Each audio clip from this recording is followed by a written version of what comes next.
All right, good evening, everybody.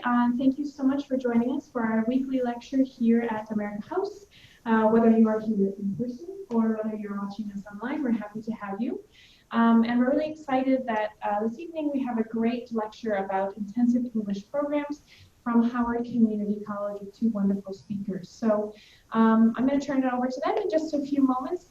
But just a reminder that if you're joining us online, you're welcome to ask questions in the chat box.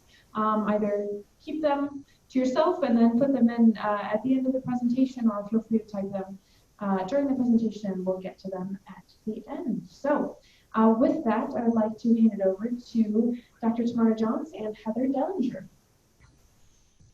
Thank you very much. So I am the Heather Dellinger of the two of us, and this beside me is Dr. Tamara Jones, and we work for a community college located in Columbia, Maryland, which is on the east coast of the United States. We're probably about a 30 to 45-minute drive from Washington, D.C., so that gives you some context. And part of the program that we work for is an intensive English program. I've been working here for about 6 years. Tamara's been in the field much longer than I have, and is a guru of ESL, English as a Second Language, so that we hope between the two of us we'll be able to answer some of your questions about intensive English programs if you're considering coming to the U.S. to study. Okay. All right. So welcome, everyone, and let's get started. The first question that you might have is, what is an IEP? And so hopefully I can shed some light on that. Intensive English programs, basically their main purpose is to provide English instruction. So very often these are the programs to which people get student visas to come to the United States to study English. That's the primary purpose. And so we use, IEPs usually require about 20 to 30 hours of English classes every week, because again, the main purpose is to study English. That's pretty much where the similarity between different IEPs ends. There's lots and lots of different kinds of intensive English programs here, and so we'll talk a little bit about some of the differences. Sometimes they are housed in American colleges, like our intensive English program, the English Institute is. Housed means they have an office and their classes in American colleges. Some are housed in American universities, and some are completely independent. So they are in their own buildings and they are not affiliated with colleges or universities. Most intensive English programs offer English as a Second Language classes for not for transferable credit. So these, the IEP in our college is housed in the non-credit department. The students cannot use credit towards a college degree when they're taking English classes. And that's true for most intensive English programs. They might help prepare students to transfer to college or university. Many of our students do plan on attending either our college or transferring to other colleges in the area or in the country. But many of our students are just here to take English and then they go home to their home country as well. So it's not necessary that a student come with an idea of attending a 4-year or graduate program here in the United States. And they may include classes designed for any level of English proficiency, although Heather will talk in a little while about how this is increasingly not the case. Certainly here at the English Institute, we have classes for pre-beginning students. That means students who speak absolutely no English all the way through to level 6, which is highly advanced students who are preparing often for graduate or doctoral programs here in the United States. All right. So there are many different kinds of IEPs and many IEPs in the United States. And you might be wondering, what's the difference between them? So I've outlined a few differences, but some things to keep in mind. Again, the level of English instruction, many intensive English programs, for economic and political reasons now, they've seen a drop in their enrollment a little bit. So they are often offering classes only for levels intermediate and up. So that means for students who want to study English at a beginning level, it is becoming increasingly hard to find intensive English programs that can accommodate them. In smaller intensive English programs, especially in independent ones, the levels might be combined. So you might see high beginners studying with low intermediates, or high intermediates studying with low advanced students. We're very lucky with the way our intensive English program is structured. We are able to offer all 6 levels for our students. So we're very proud of that. Some other differences include the skills taught. Many IEPs, and I've done a little research in preparation for this program, but I've also taught at different intensive English programs around the country in the United States. And many intensive English programs offer a really set schedule. Very often reading and writing in the morning and listening and speaking in the afternoon, or reading, listening, writing, speaking, or some kind of very set schedule like that. And I think there's an example on the slide that you can see: academic reading and writing in the morning, and academic listening and speaking in the morning, and then some electives in the afternoon. And I think that schedule actually comes from Harvard University. So, you know, if you are shooting for the stars, that would be your schedule if you attend the Harvard Intensive English program. However, again, as a contrast, some intensive English programs are more flexible. We here at the English Institute give students a lot of options, and that's our schedule, one potential schedule for students. Because we have a very robust program, we're able to offer classes in pronunciation, or only grammar, or business English. We even, for high-level students, offer the opportunity for students to take bridge classes, which means they can attend and study in a credit class for non-credit, and that just gives them a taste of what a university class in English feels like. So it can be a really beneficial experience for students. So when you're investigating different intensive English programs and weighing your options, definitely look at what kind of schedule you'll get, and find one that offers enough options that meets your goals and your needs. Another difference is curriculum, and it's really important to note that some intensive English programs use published textbooks and kind of widely available curriculum, and others use curriculum that they themselves have written. I worked many years ago in an intensive English program that did that. They offered students curriculum that they, you know, it was their textbooks that they had written, their scope and sequence, everything was developed in-house. And in that case, it was fine. It was very rigorous and very helpful for the students, but you'll want to be sure that if it is something that the Institute themselves has developed, that it's good. It's, you know, it's open to lots of variation. As well, there are differences outside of the classroom too. Something you'll want to explore is accreditation, and that basically is like quality control. It will tell you whether the intensive English program has met outside standards as to what's acceptable. And I would strongly encourage you to look into attending intensive English programs that have been accredited either by an IEP accrediting body, or, and I've shown you the 3 that are most widely used in the United States, or is accredited through their college or university. So we aren't accredited by one of these 3 agencies. Instead, we receive accreditation through our university. But it's just a way of making sure that the program you're attending and paying money for is legitimate. There will be differences in the length of semester. When I taught at an intensive English program down in Nashville, they had 2 months, I think it was 2-month semesters. Some IEPs have 1 month semesters, and some follow the college or university calendar of 3.5 month semesters. So the length of semester may be not so important to you in terms of studying, but it will be important to you in terms of cost. So you might look at an IEP and think, wow, that's really cheap per semester. But when you find out that it's only, the semesters are only 1 month long and you're paying every 12 times a year, it might wind up being more expensive. So definitely do your research to find out how long the semester is and how much the cost is per semester.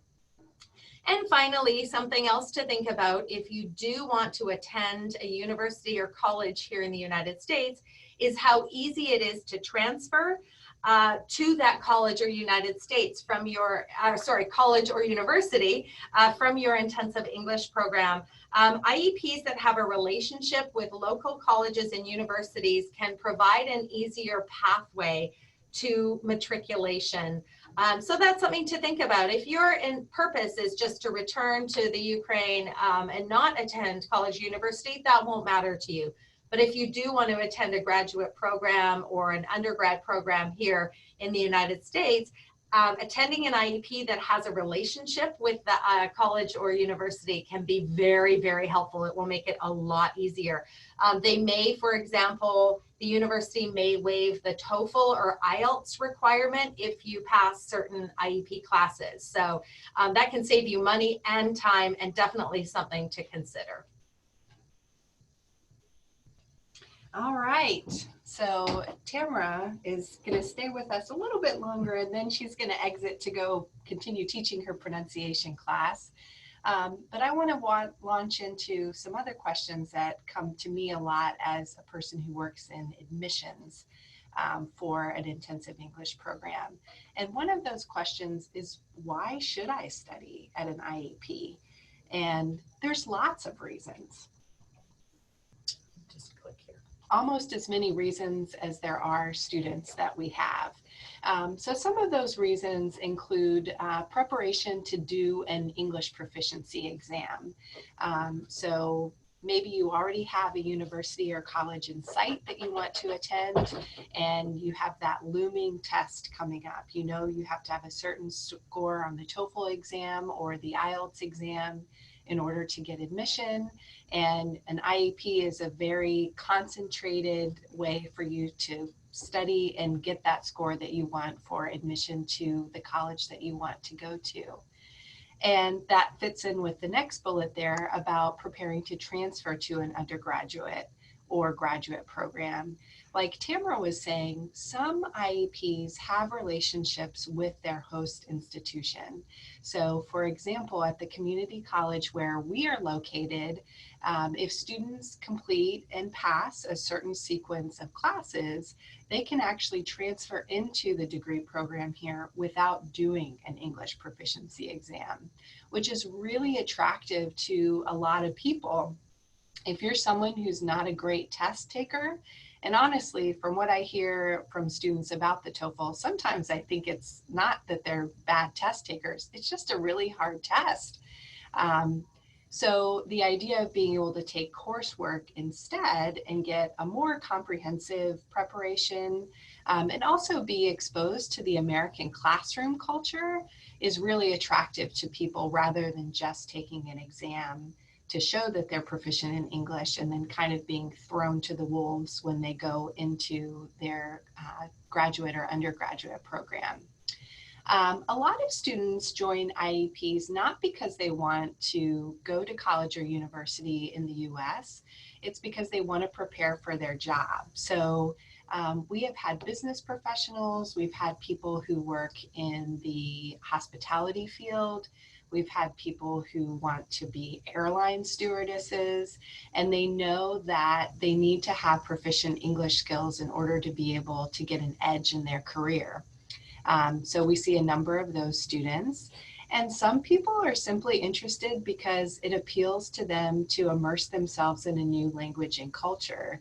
It's a completely different experience from maybe taking an online class or taking a language class in your own country. When you are in a country where this is the primary language that's spoken and you're also getting exposed to the culture, it's a really fascinating experience that appeals to a lot of people. And so we'll see students who may be taking a gap year from university who come and study with us and then go back to their countries. So there's a lot of different reasons that people choose to study in IEPs.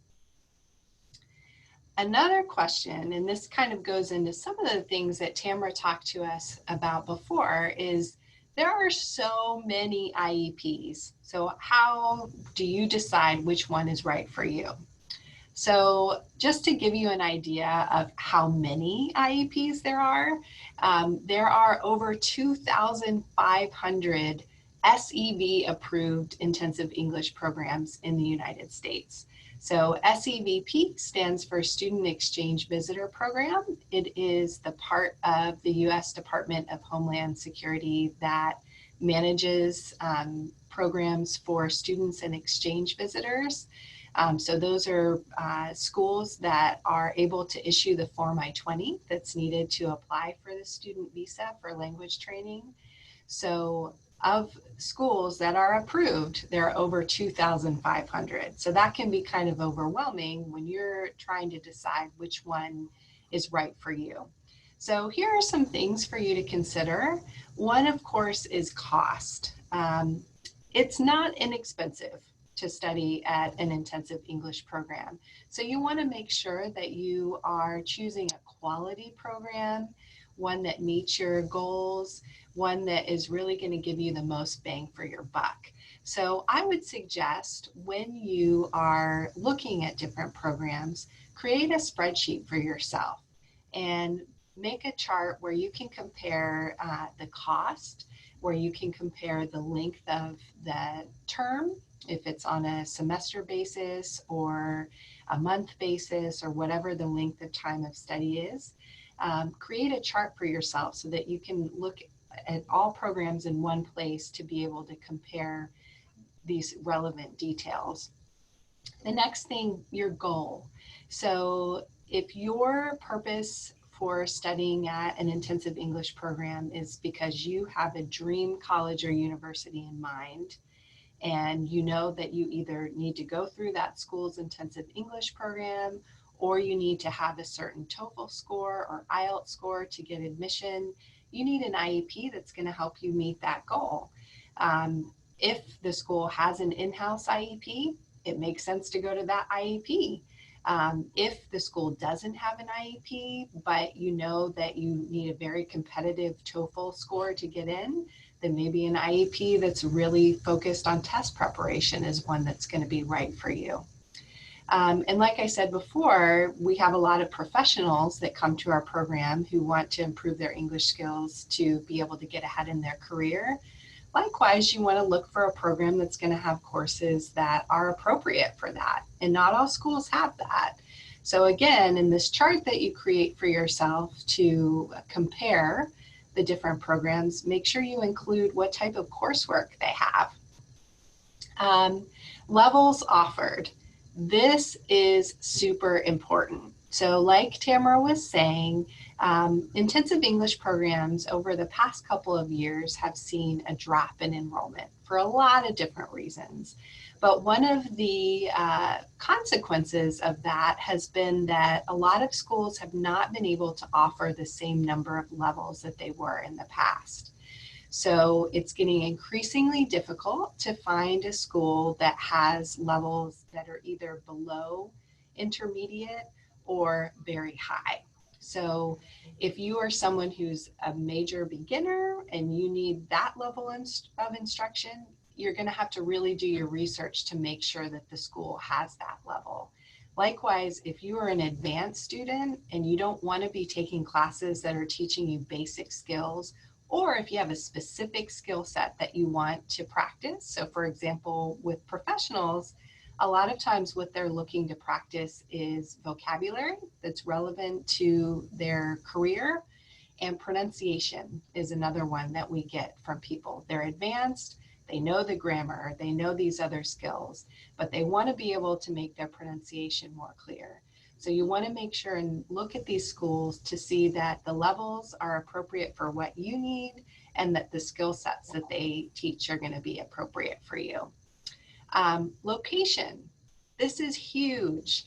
The United States is a huge country, and you can take your pick. If you want to live in a major metropolitan city and experience all that that has to offer, you have that option. There are IEPs in major cities. If you want to go to an IEP that's in a smaller location, where maybe the community is really part of the fabric of the college, and so you get more exposure to American culture in that community, you have that option too. If you come from somewhere warm and you want to not come and be in the snow every year, you can have that option too. Location is a huge consideration, and along with location is housing.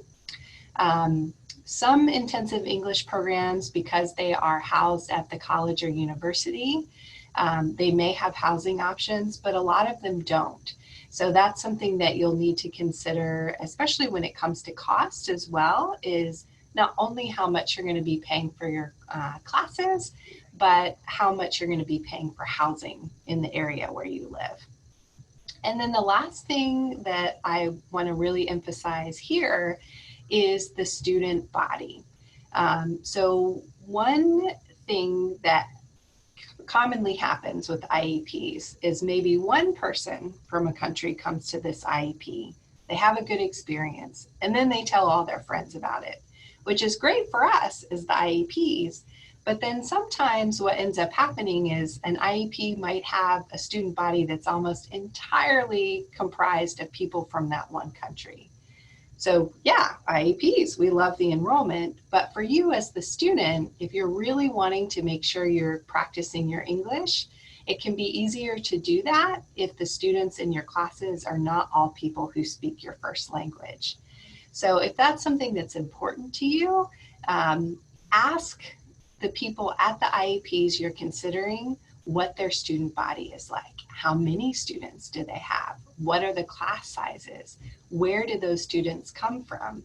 So one thing I joke about with my students is that they're really going to be forced to practice their English unless they also know Korean and Chinese and Spanish and Russian and French, because that's the only language that they'll have in common with the students in their classes.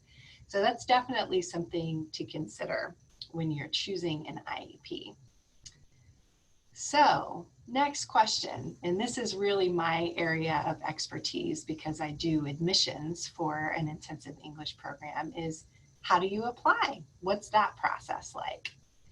So different schools are going to have different requirements. They'll have different requirements based on whether they are what we call a standalone IEP, where that's all they do, whether they are in a college or university and you're looking for admission to get admission to that college or university in addition to the English program. But these are some things that in general, no matter what program you're applying to, you can expect. So one of those things is the application itself. This is usually pretty basic. It's going to ask for your name, your contact information, your citizenship country, things like that. Very basic information. Most schools are going to have an application fee, and that ranges anywhere from maybe as low as like $50 up to $100. Somewhere in that range is what you can expect the application fee to be. You'll need to show a financial documentation. And this is because when you are applying for a student visa to come to the United States, the work opportunities are very limited. So international students who come to the US with the F1 student visa are only permitted to work on the campus of the school where they attend. And so because of that, at the time that they apply for their visa, they need to be able to demonstrate that they or whoever is sponsoring them can cover the estimated cost of study. How much that is going to vary a lot depending on what school you're looking for. Sometimes schools only require that you would have enough money to cover one semester of study. My program always asks that someone show at least a year of funding, regardless of whether they choose to study less than that. Some schools only ask you to show that you have enough to pay for classes. Some schools, like where I am, want to be able to see that you would also be able to cover the estimated cost of housing. So we ask for more funding to be shown.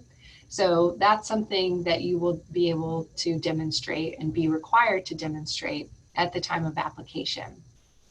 Different educational requirements will be required based on what school you're applying to.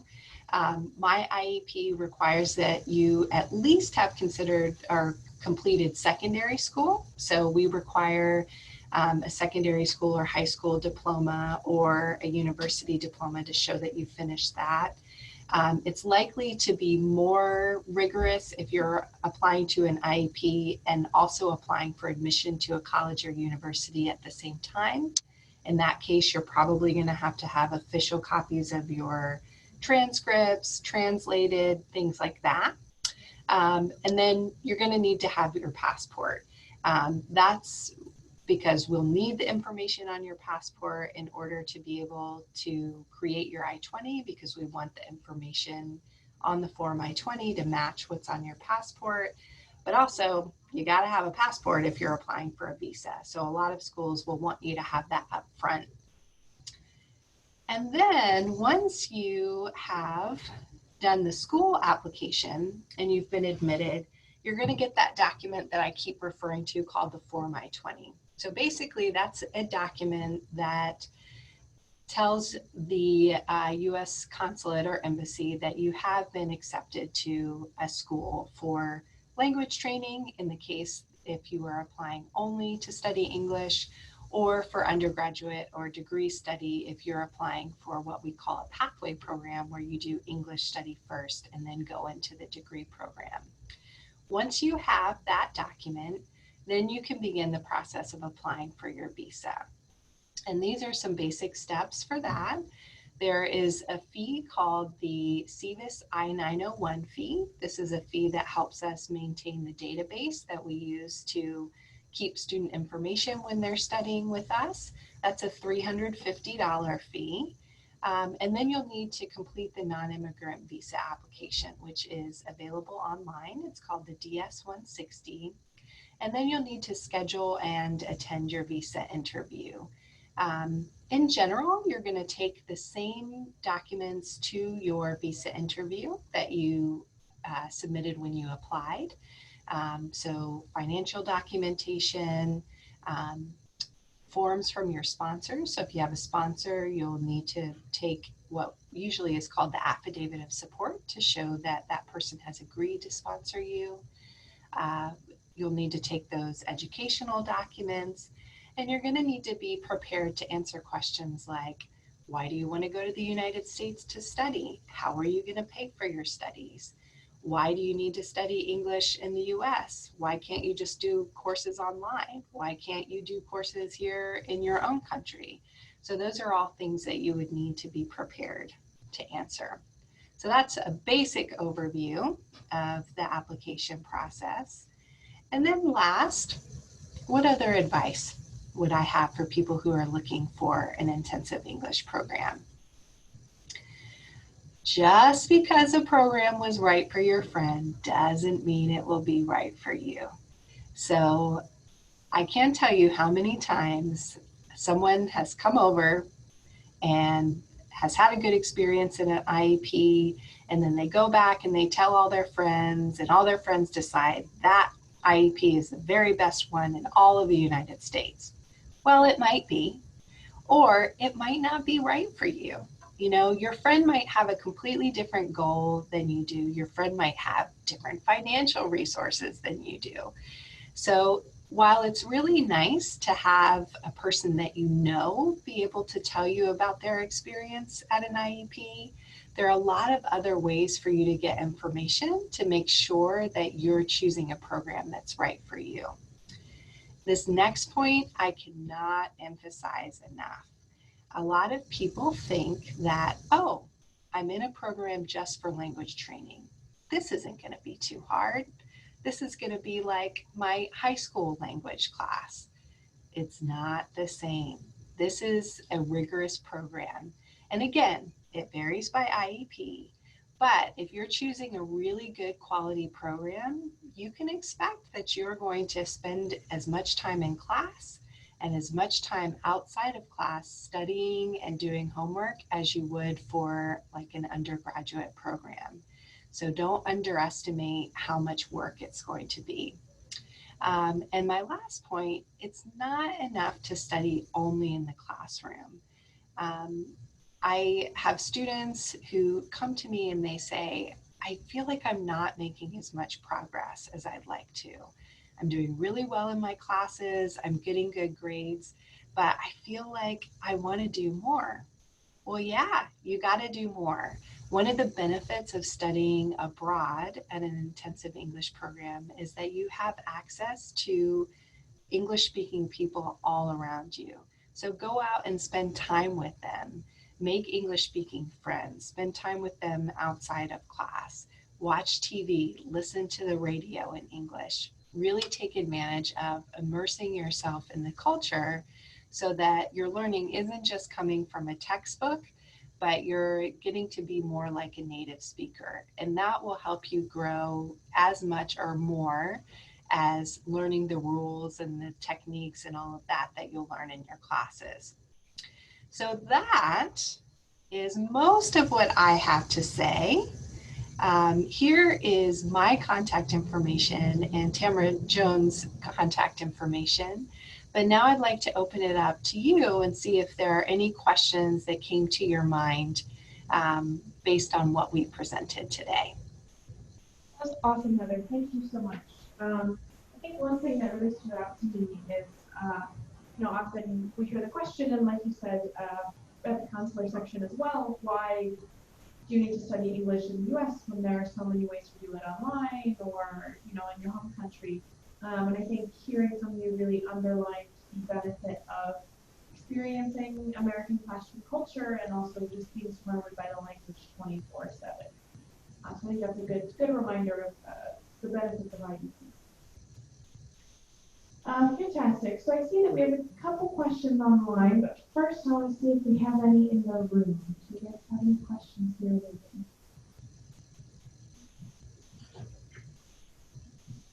Maybe if it's possible, the grade of prices, the lowest one and the highest one, or maybe or just the grade. So let me make sure I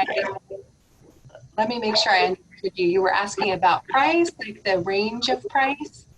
Yeah, sort of what's the minimum you can expect to see and the maximum you would expect to see. Okay, good question. So I will speak specifically to the programs in my immediate area in Maryland. That's what I'm most experienced with. We do research every couple of years to make sure that we are competitive in terms of our pricing and make sure we're not charging a lot more or a lot less than other IEPs. I would say if you're looking at semester-long programs, so in general, a semester lasts about 3.5 months, 15 weeks, and in the Maryland area, that costs usually between $3,000 and $4,000 US. There are programs that run on quarter schedules or even monthly schedules, and those, if they're a monthly schedule, sometimes you can have programs that are less than 1,000 for that amount of time. For the quarter, they usually range between 1,000 and 2,000 for the quarter. So like Tamara was saying at the beginning, it's really important when you're looking at cost that you're making a breakdown based on the length of time that you're studying.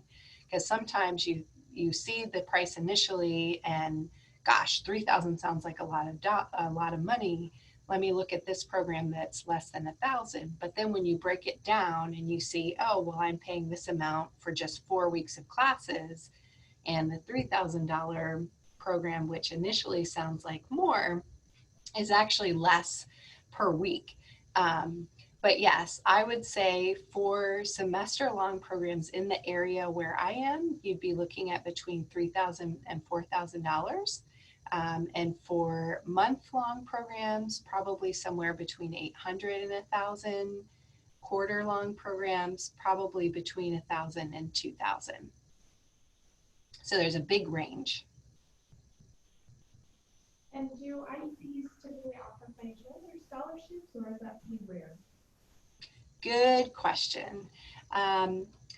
It is relatively rare to find an intensive English program that offers scholarships, but they do exist, and there are other ways to get scholarship money. So, for example, my program has scholarships for returning students. So after a student completes their first semester of study with us, they can apply for a scholarship, which just involves they do an application, they get recommendations from their teachers, and those scholarships range from $250 to $500.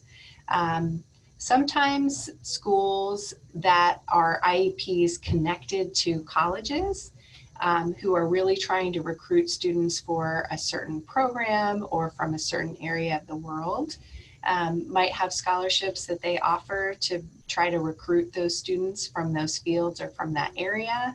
But it's more unusual to be able to find scholarship money for intensive English programs specifically. Mm-hmm. Okay, let's see. So we answered the question about price here in our chat. And the next question is, does America House in Ukraine have IEPs? That's a great question. I do not believe they do. This is the venue where we're being hosted today. They do not have IEPs. They do have a lot of resources here. And of course, we have resources at Education USA. But the IEPs we're talking about today all take place at American colleges and universities. Okay, so let's follow the questions online. Any more questions in the room? One question we often hear is there an age limit? Is there a minimum age limit to participate in the IEP or a maximum age limit? Excellent question. I'm really glad you brought that up because I probably should have included that in my presentation. There is not. So my program, because we require that applicants have completed secondary school, usually the minimum age of students that we will admit is 16 if the student can provide documentation that shows they've completed secondary school. But there are language programs that even have programs for children. So for example, my program does a summer camp for students from Korea for 3 weeks. Every summer they come, they stay with us, they take English classes, they have cultural trips that they go on. But also a growing trend for us is that we are having parents come and study with us whose kids are studying in the United States. So maybe a parent wants to be closer to their child while they're studying, whether they're in secondary school or post-secondary. And so they get a student visa for themselves to study language so that they can also be in the US while their child is studying. So in my program specifically, we have students ranging in age from right out of high school or secondary school. So late teens. Our oldest student who lives in the community, she's not here with a student visa. She is a US resident, but our oldest student is in her 80s. So we have a big range of students. So there's not an age requirement. It can be more challenging sometimes if you're applying for a student visa for language training, if you're outside of kind of a traditional college or university age to get approved for that visa, but it's not impossible. Awesome. Well, that's nice to hear that it's never too late. All right, fantastic. Thank you so much, everybody, for joining us. I just want to remind you that this has been recorded, so we will post it online later if you want to refer to this information again. Contacts for Dr. Jones and Heather are right there on the screen. And you can also, of course, turn to Education USA if you have any questions about applying for an intensive English program or identifying one that's great for you. So thank you so much, Heather, for joining us this lovely Thursday morning. And I hope you enjoy the rest of your day. All right. Thank you so much. Thank you so much. Bye-bye. Bye.